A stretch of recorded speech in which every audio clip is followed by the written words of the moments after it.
Hello. I'm so glad you're stopping by today. And I guess you're asking yourself the same questions as I do. How does food affect the body? How does food affect your health? What does it even mean to be healthy? I'm Katerina, the intuitive cook, and I'm a student of nutrition, and I also run a whole food shop with my husband. So I have a lot of conversations with people about exactly those questions. So I thought I'll make a video here too about going really back to basics. So what is health? Some people define it as the absence of disease, but this isn't quite hitting the mark, because disease in the word you have already is dis-ease. So it's the absence of ease. And it's that ease that is natural to our body. The body has this natural tendency to be healthy. And when something goes wrong and we are ill, the body has this amazing ability to repair itself, because it just has this natural tendency towards balance. Obviously, this balance can get disturbed and the repair process can get hampered. And that is usually when the rate of damage is faster than the rate at which the body can repair itself. And that can be for two reasons: either that the damage is so great, or it could be because the body is really slow in repairing itself. It could be because it doesn't have enough building blocks for the repair. It could be because of age. It could be because the body is already dealing with a lot of challenges. So all these things will slow down the repair. And if the repair is slow, then it comes so that we actually notice these imbalances. That's when we start having symptoms, even, some really innocent symptoms like a headache or a skin rash. These are all signs that the body is not quite managing to balance, because the body is rebalancing like a million times every minute. Just imagine, you are sitting down and you are getting up, and a split second, the body has to completely rebalance the blood pressure, the way you perceive the balance standing up or sitting down. It needs to adjust the heartbeat so that the blood pressure can keep up with the movement. The muscles need to balance in a different way. And this all happens in a split second, and we don't even notice. So when we're out of balance enough to notice, then that means that it's already too much for the body to handle at this moment, and it's struggling. But even when we get ill, when we do notice that the body is struggling, usually sooner or later, the body manages to repair itself. And as long as the body has that capacity to rebalance, all is well. We can just weather the challenges of everyday life. And this is why symptoms sometimes seem to be coming out of the blue, because the body has been rebalancing in the background all this time. And then when it's one drop too many, then we start noticing, because then the struggle is real. So I often like this image of a glass of water. And then while the glass is not full, the body can just deal with your daily struggles. But once the glass gets really full, then it's that one drop too many that makes the glass overflow. And then we do have a problem. And this is why, say, in our 20s and our 30s, we seem to be able to, do anything and there are no repercussions. We can have late nights, we can go partying, we can eat what we want, and there are apparently no repercussions, because at that age, the body usually is still, full of vitality, and therefore it can repair any sort of imbalances really quickly, often without us not even noticing. But as we get older, it gets more and more difficult to have this efficient repair, because everything slows down and there is more sites where repairs are needed. So the body is really, struggling to keep up. And as we get older and older, this becomes more and more of a struggle. And this is why life ends at some point for all of us. But where does food come in? So food comes in two ways, because food is what is nourishing the body. So this is where the body gets its building blocks, its repair materials, in order to be able to do those repairs and get us back into balance, back into health. And what food also can do is it can actually create a lot of damage. Food that is not natural, that the body is not designed to deal with. And most factory made foods these days are exactly that. The body is not designed to deal with these hyper processed substances. So they are causing the body a lot of stress and a lot of damage. And this is hampering the body in its effort to do all the repairs it needs to do for just the normal everyday wear and tear.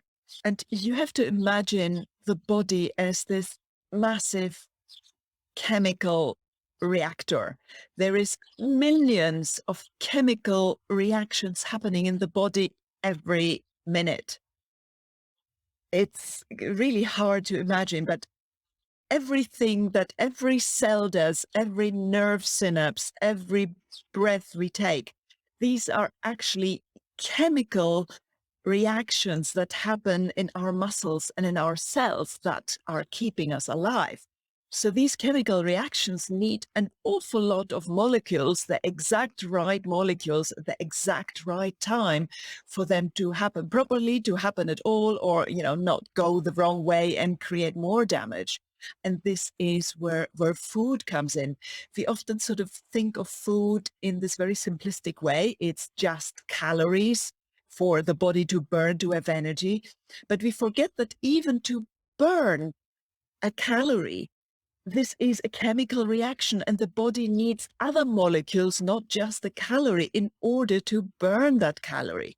So this is why it's so important not to consume so much empty calories. We want the nutrients, we want the nourishing, we want all these good vitamins and minerals and phytochemicals and antioxidants and all these good and important molecules that we find in food. That term nutrient dense is there for a reason, because these are the foods that are packed with all these nutrients that our body needs. And it's generally natural foods.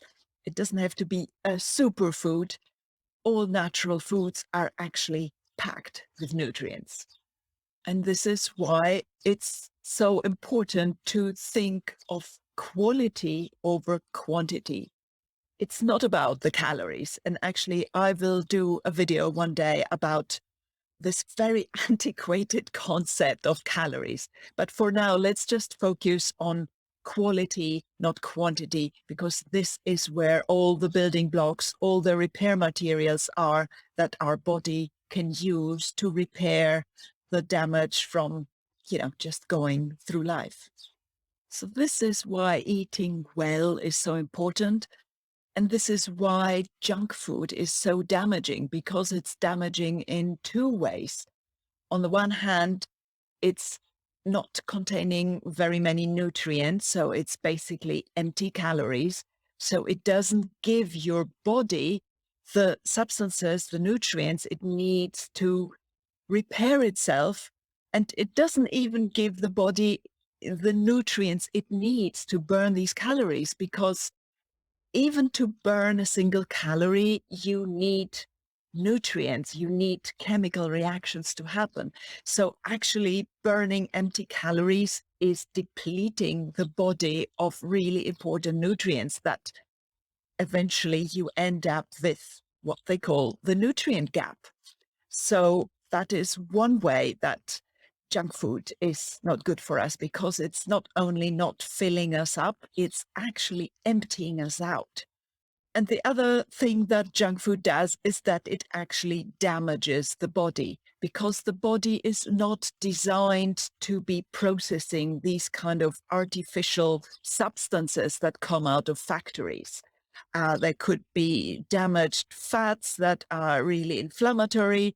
There is all these processed carbs and sugars that are also really inflammatory. There is a lack of fiber, which is bad for your gut because your gut bacteria start starving. So these are all these ways that junk food is actually damaging your body and it's filling up your glass. So the more you stress your body with an onslaught of bad food, the more you fill up your glass. And the easier it will then be that when something else happens, an infection, an accident, a stressful period in your life, and then that glass will fill up quicker and will overflow quicker. And then that becomes a real problem, not just a temporary headache, say. Modern life is already putting an awful lot of stress on us, on our body, on our soul. It's not just the food, it's the environment, it's the pollution, it's the noise, it's being unable to sleep, it's being stressed. A lot of these factors are actually not under our control. But food is one of the few factors in our environment that we have quite a lot of control over. So that is why for me, it's just such a no-brainer. If you want to support your health, if you want to support your body, if you want to be good to yourself, start with eating well.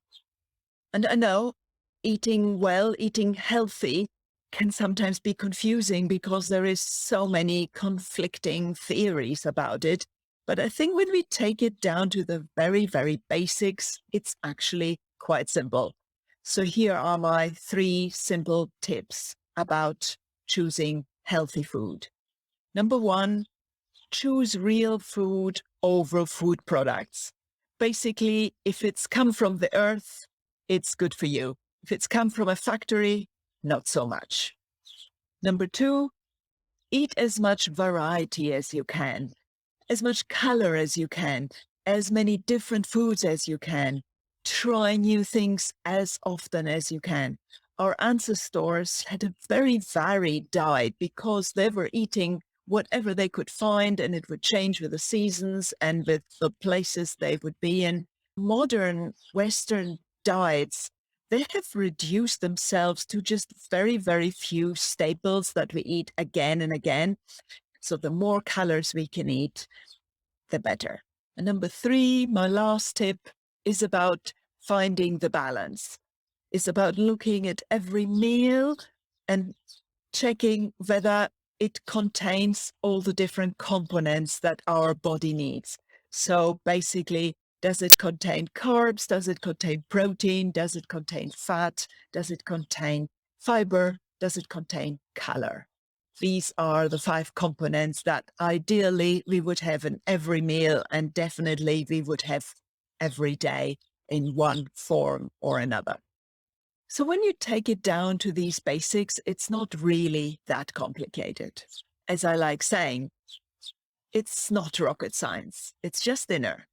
So let's get cooking.